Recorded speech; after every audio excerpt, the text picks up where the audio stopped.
শুভ সকাল বন্ধুরা, কেমন আছো সবাই? আশা করছি সবাই খুব ভালো আছো।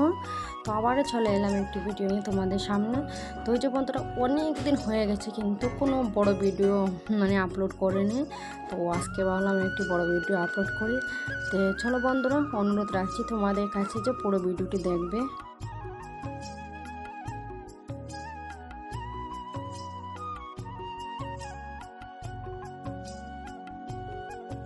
এই যে বন্ধুরা, প্রথমে ঘুম থেকে উঠি ঝাঁটাটা হাতে নিয়ে সকালটা শুরু করলাম। তো প্রথমে উঠোনটা ঝাড় দিলাম, তারপর পরে এসে ওই যে বাসন টাসন গুছিয়ে তো ওইগুলো সেলফগুলো মুছে নিলাম একটু ভালো করে।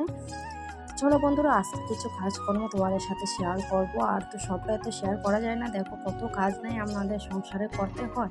তো সবগুলো তো আর ক্যামেরার সামনে আনা সম্ভব না। তো যতটা পেরেছি ততটা শেয়ার করব তোমাদের সাথে। তো ওই যে বন্ধুরা, এখানটাতে জারটার দিয়ে তারপর আসলাম ওই যে কুয়োর পাড়ে। তো আমাদের কিন্তু কুয়ো, তো এখানটাতে মুখ টুক দিয়ে তারপরে যে বনে আসলো মাছ। তো সত্যি কথা মাছটার নাম কি ভুলে গেছি। তো বন্ধুরা যাই হোক, এটা বোধহয় আড় মাছ। তো দেখো, এটা হচ্ছে আমাদের লোকাল আড় মাছ, আমাদের এখানটাতে পাওয়া যায় নদীর আর খেতে কিন্তু ভীষণ টেস্টি হয় সত্যি। তো ওই যে এটাকে ভালো করে ঘেটে উঠে পরিষ্কার করে তারপর বাজে করে নিচ্ছি। আর ওটা দিয়ে আজকে বানাবো হচ্ছে চচ্চড়ি। আর কি জানো বন্ধুরা, নদীর না তাজা তাজা হচ্ছে মাছগুলো খেতে প্রচণ্ড ভালো লাগে। তো এটা সব জায়গাতে পাওয়া যায় না। তো এই যে বন্ধুরা দেখো, মাছগুলো একটু ব্যাঙ্কে যায়নি, তো সুন্দর করে ভেজে নিয়েছি। আর এটা দিয়ে বানিয়েছি হচ্ছে সরষে দিয়ে চচ্চড়ি। আর কি জানো, খেতে কিন্তু সত্যি ভীষণ ভালো হয়েছিল।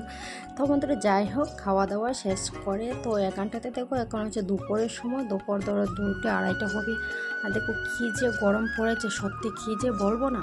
তো বন্ধুরা যাই হোক, রোদ হোক আর বৃষ্টি হোক, আমাদের ডিউটিগুলো তো করতে হবে। তো এখানে আমি আর আমার জাল ধানগুলো শুকাতে দেওয়া হয়েছিল, তো ওইগুলো উঠিয়ে নিচ্ছি। আর এতটাই গরম কি বলবো জানো বন্ধুরা, মনে হচ্ছে রোদের তাপে না শরীরের চামড়াগুলো জ্বলে যাবে। তার জন্য ওই যে আমি কি করলাম, একটা শার্ট পরে নিলাম, পরের শার্ট। শার্টটা পরে নিলাম কেন জানো বন্ধুরা, সূর্য মামার না এতটাই তেজ, কি বলবো, শরীরে চামড়াটা কীরকম যেন উঠে যাচ্ছে এরকম লাগছিল। তো একটু শার্ট পরলে আর কি কম লাগে। তো বন্ধুরা যাই হোক, এখানে ধান টান উঠিয়ে তারপরে ছিল কতগুলো খড়ি, তো বললাম খড়িগুলো উঠিয়ে নিই।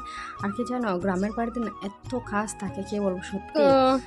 টাউনের বাড়ি আর গ্রামের বাড়ির কাজের মধ্যে অনেকটা তুমি লেখাপড়া করছো? টাউনের বাড়িতে তুমি এই যে পাতা উল্টো ওই যে বলো বলো কখনো দেখতে পারবে না। বলো এই যে তুমি পড়াশোনা করতে পারো? বলো বি। তো বন্ধুরা যাই হোক, বলো এগুলো উঠিয়ে তারপরে যে বলো এটা মুখে দে না, তো মুখে দে না তোমার কলম কোথায়? কলম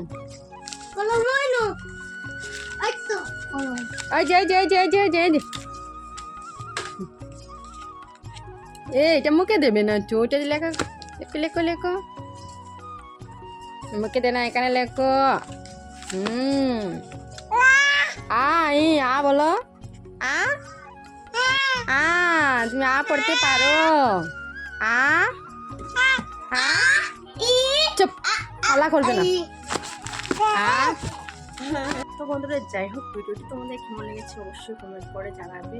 আর প্লিজ বন্ধুরা, তোমরা একটু আমার পাশে থেকো, আমাকে সাপোর্ট করো। আসলে খুব ভালো থেকো।